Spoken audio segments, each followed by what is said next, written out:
एक बार नारद जी और गरुण जी दोनों को अपने ऊपर अभिमान हो गया कि हमसे बड़ा कोई भक्त नहीं है। तो ठाकुर जी ने आज्ञा की श्वेत द्वीप घूम के आओ और वहां के भक्तों का दर्शन करके आओ। जब नारद जी और गरुण जी पहुंचे तो वहां इन्होंने क्या देखा?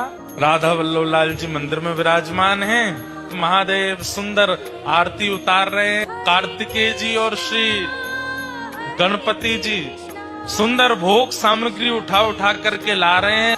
पार्वती जी सुंदर सामग्री सिद्ध कर रही हैं और लाखों की तादाद में वैष्णव खड़े होकर के राधा वल्लभ जी का दर्शन कर रहे हैं। जैसे ही आरती पूरी हुई, आरती के बाद कपाट बंद हुए।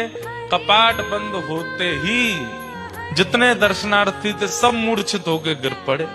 केवल दो खड़े रह गए। कौन? नारद जी और गरुण जी। अब ये दोनों एक दूसरे को चेहरा देखें, ये क्या हुआ? इस सबके पास जाकर के श्वास देखी, नब्ज देखी तो सबके प्राण जा चुके हैं। थोड़ी देर में शंकर जी फिर आए और फिर से जैसे कपाट खोले, कपाट खुलते सब पुनः जीवित होके खड़े हो गए। नारद जी ने जाके शंकर जी को प्रणाम करके कहा, भगवान ये कैसी लीला?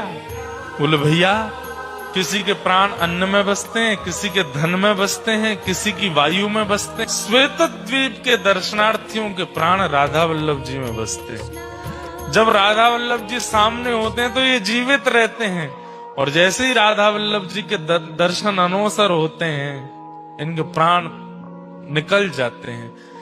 तब नारद जी का अभिमान भंग हुआ कि मैं भक्त हूँ। भैया, ठाकुर जी को देखे बगैर मैं तो खूब जीवित रह लेता हूँ, मैं कैसा भक्त तो ये हैं जो ठाकुर जी को देखे बिना एक क्षण रह ही नहीं पाते, जीवित ही नहीं रहते।